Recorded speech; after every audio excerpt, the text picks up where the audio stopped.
it's your fault that you're poor. It's not our fault. Okay, so the job of many Western academics is to convince Africans they have to keep doing what they're doing. Okay, and to show them it's your fault that you're poor. It's not our fault. Okay, so the job of many Western academics is to convince Africans they have to keep doing what they're doing. Okay, and to show them it's your fault that you're poor. It's not our fault. It's your fault that you're poor. You know, so this is what we do in academic institutions, and I want to show that as well. We just start. This is what it's basically about, so you know what it's about. But I want to just show you the extent to which Africa is specializing in the production of raw materials and basic agricultural goods. We know the basic forces that have caused this underdevelopment. We know it's colonization. I will not discuss that very much because my colleague speaker is going to go into some aspects of this. But I do want to discuss the global economic structures, the global financial institutions, and economic ideology, briefly, to give you a flavor of those. Let me start with this. You can't really see it so easily, but if those of you who are interested, you want the PowerPoint, I'm sure we can make it available to you. But the thing that you really need to see is the top line. Okay? And the extent of dependency is captured by this statistic at the top. Okay? And you compare it with all other income groups, and what you see is essentially in that one statistic how dependent sub-Saharan Africa is on raw material production. Okay? This is the very heart of what makes sub-Saharan Africa beat. Okay? Here, just to have a look at one very important additional statistic, with all this export coming from sub-Saharan Africa, how much does sub-Saharan Africa account for in terms of global trade value? We know there are vast resources coming from there, but look at the bottom line in terms of global trade value. Look at that. 0.5%, 1975, 0.95%, going down to 0.1. To 0.1.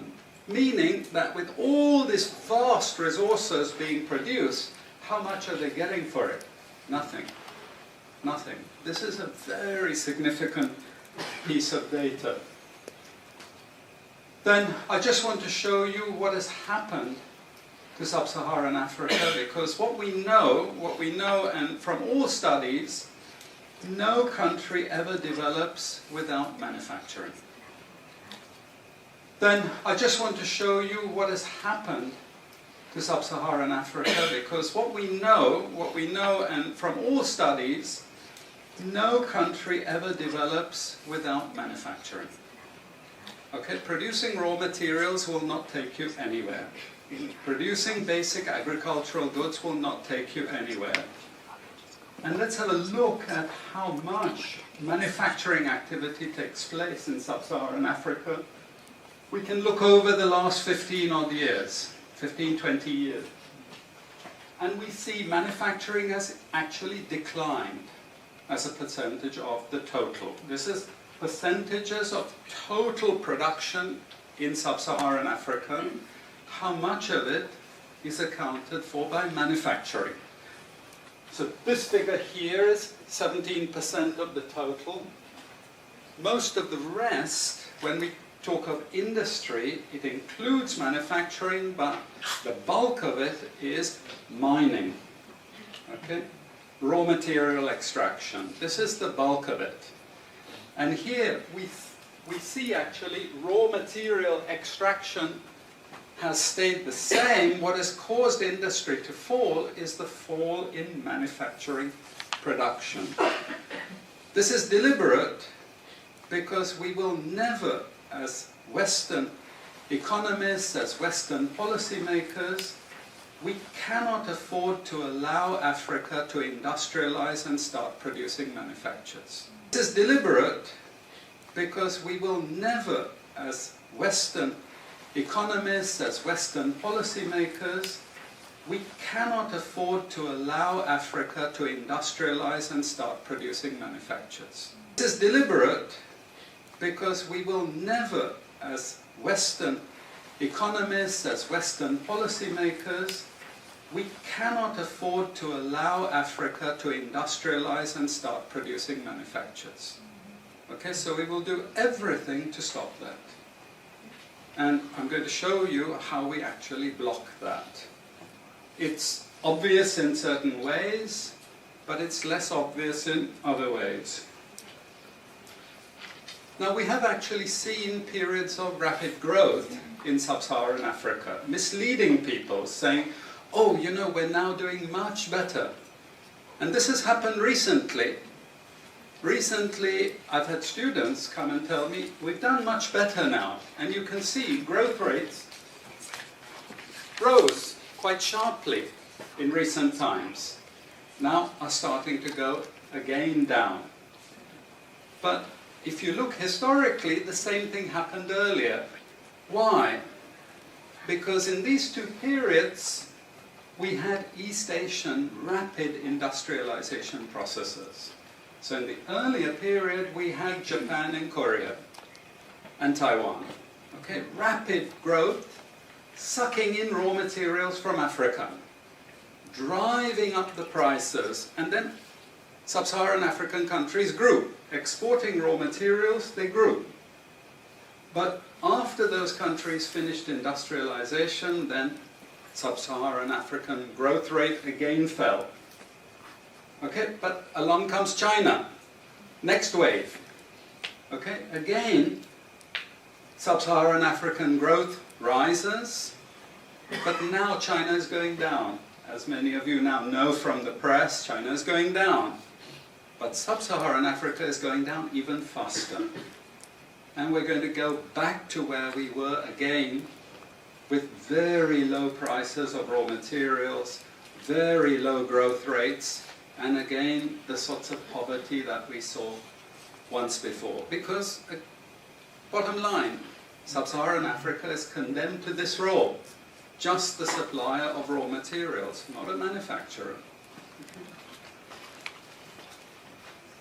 Very recent data showing emerging markets that produce raw materials against emerging markets that produce manufactures. And you can see now with the weakness in the global economy, it's the emerging markets, that's the red line, it's those countries that are suffering the most, the emerging markets producing raw materials. They're suffering the most. And here it translates into their currencies being butchered. Okay? The currencies are collapsing of these countries, and many of them are sub-Saharan African countries. Some of them are Latin American countries, okay, who also rode that same wave.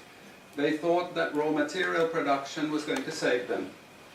But now they're facing terrible problems. And I'm sorry to say, it's just going to get worse in the next 2 years. It's not going to get any better. And this is what it does in terms of gross domestic product. It's the blue line you should look at. It's the blue line compared with the red line.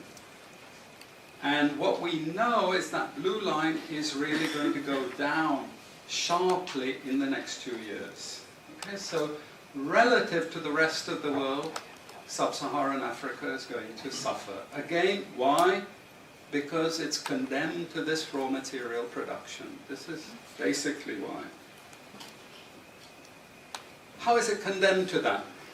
Well, the first and most important is the economic structures. After colonization ended, we needed new structures to keep these countries where they were. Okay? And the first of those is aid. Okay? We give them aid. Aid for what? Actually, we give them aid to keep repressive regimes in power. That's all. Okay? We're not giving them aid for much more, except a little bit of infrastructure to make sure those raw materials get to the ports. and are gotten out of the ground.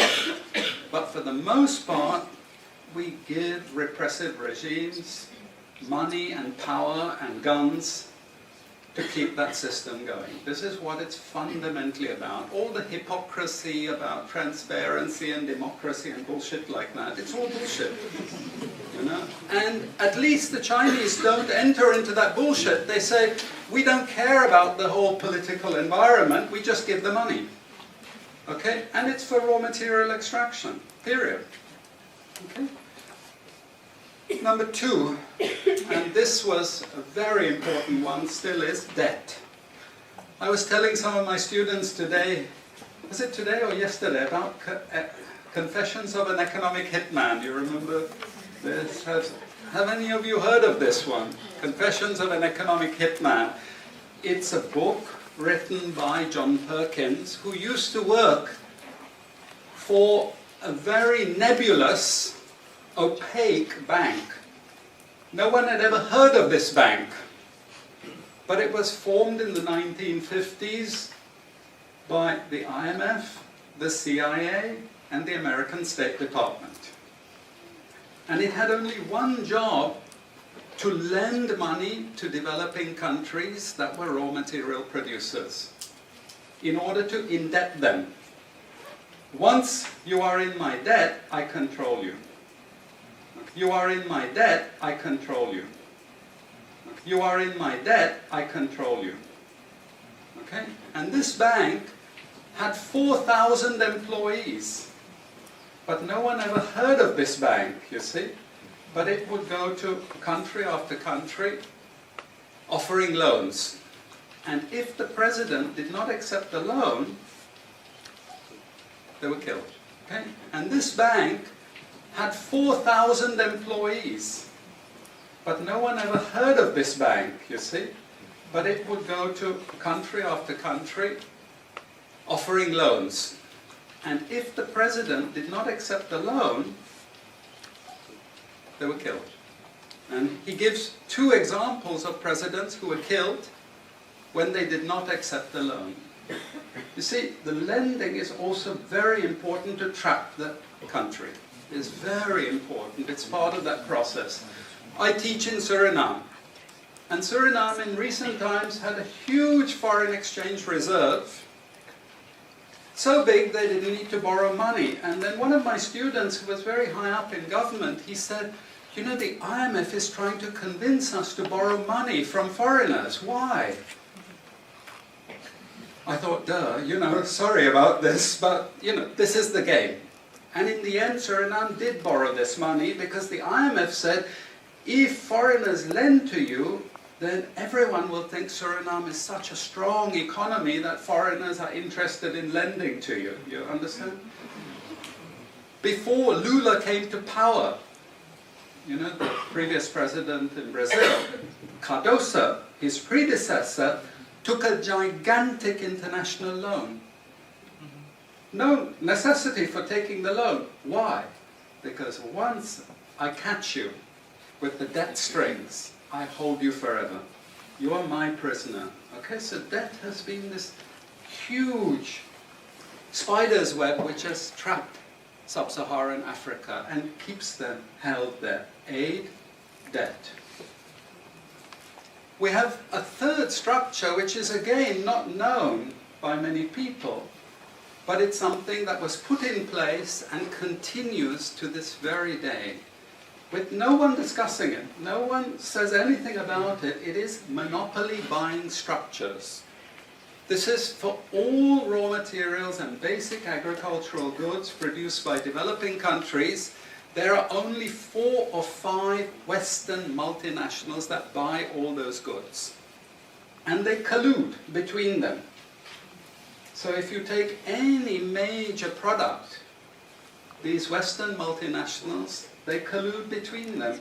Even if we go down to banana production, we had a PhD down here at the ISS, and the person showed that the 4 or 5 major multinationals, they collude, and in order to make sure their control is total, what they do is they force all the producers to produce the same uniform banana. You know, the crap you buy in the West and has no taste at all. You go to any developing country, you know how a banana tastes, don't you? There's so many of them, lots of varieties, but we only market 1 or 2 types, so we have control, you see. If you don't produce at the price I want you to produce, I go to the next country. You see, we get control. So these buyers, they impose that control, and they keep pushing the prices down and down and down. Okay, this is the game. No one says anything about it. There are no commissions of inquiry to say, this is illegal, what you're doing. The WTO has nothing to say about this.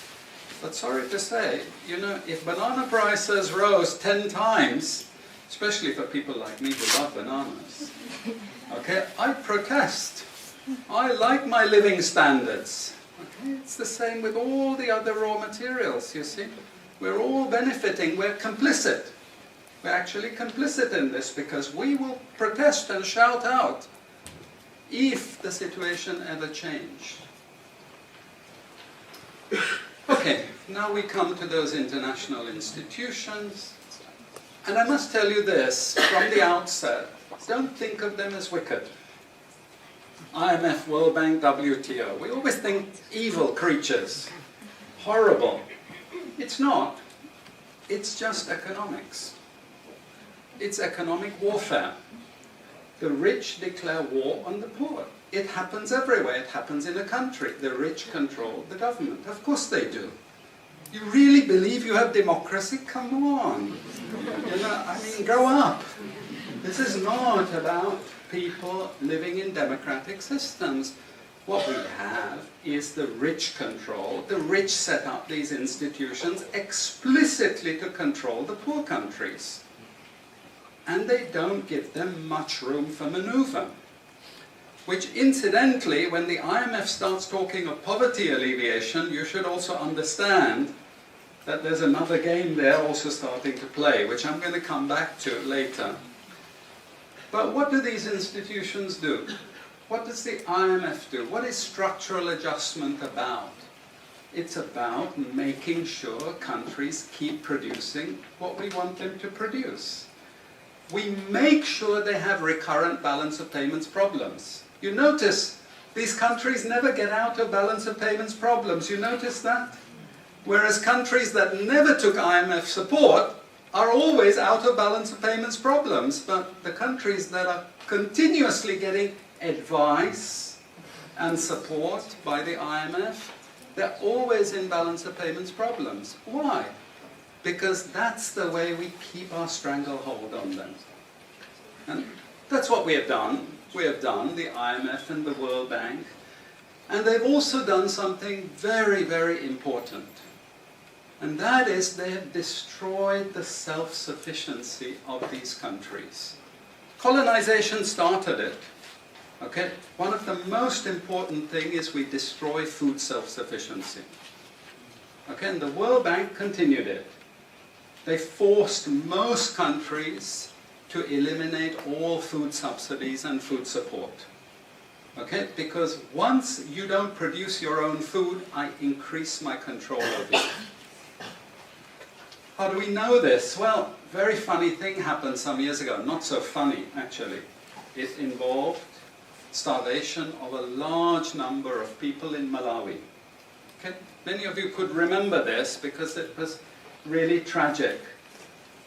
But the Malawian finance minister, who was under terrible threat at the time, suddenly broke ranks and he said, well, you know why we had this famine? Because one of the conditions of the loan given by the World Bank was we destroyed all our grain surplus stocks. Why? Because remember, we want you dependent. 1970s, the US Senate, the US Congress said, we will not allow Latin America to produce their own food. We will start a strategy involving the IMF and the World Bank to destroy food self-sufficiency of Latin America. Then they will indeed be our true backyard. And that's exactly what they've done. Look at all the Latin American countries. Look at them. They used to be food self-sufficient, but they're no longer food self-sufficient. Now here comes the kicker. This is the beautiful part of it. I congratulate them. You know I admire them because they do it so well. Okay? I know it sounds really perverse, but we have now in the WTO something called the Agreement on Agriculture. Okay? You know what that Agreement on Agriculture states? It says, if you don't have any subsidies, you're not allowed to put these subsidies on food. But if you have subsidies and income support for food production, you can keep them. Who has all the subsidies and income support? US, Europe. The largest budgets in the world for supporting their farmers are Europe and US. But the World Bank and IMF have destroyed all those subsidies. You see, all those subsidies have been destroyed. And now we're telling these countries, you don't have subsidies? Tough luck, you know. You see, we're keeping them dependent. We're keeping them on a string. I have 5 minutes, so I have to be choosy about what I say next. We have lots of examples in the WTO to really stop Africa industrializing. This is the crucial thing. We cannot allow them to produce manufacturers. It's not difficult. Trust me, it's not difficult. We need nationalist governments. We need them committed to industrialization, and it won't take them a decade to move out from where they are. This is the fundamental point. It's not difficult. But this next round of the WTO is designed to block that. If we had time, I would go through all the different things that they're trying to put into place to block anyone else getting on top of the ladder. You've read this book of Hajun Chang, Kicking Away the Ladder. You see, when we become rich, we make sure the others can't climb up the ladder and join us. Okay? And this is what this next Doha round is about. It's to make sure, especially sub-Saharan African countries, do not escape. Since I have about 3 minutes left, I'm going to go to this economic ideology thing, because this is important for academics.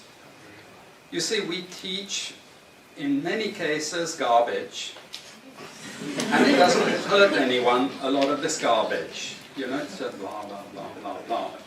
And we don't know what we have learned, but anyway, we were there at the university and you got a certificate and you go away and you feel you've learned something. But sometimes we teach very destructive things. And no more important than when we're teaching people from developing countries. Okay? And one of those very damaging and destructive things is the doctrine of comparative advantage. It's a lie from beginning to end. It's utter crap. It has been decimated many times, but we keep it in every curriculum. Why? Because it tells sub-Saharan African countries that their destiny is to produce raw materials, you see. And if you produce raw materials, you get rich just like we are in the West. You see, this is the game we're playing, and just for you to be totally confused, we normally build models with it, mathematical models, so you really have no idea what we're talking about, but it seems all very scientific.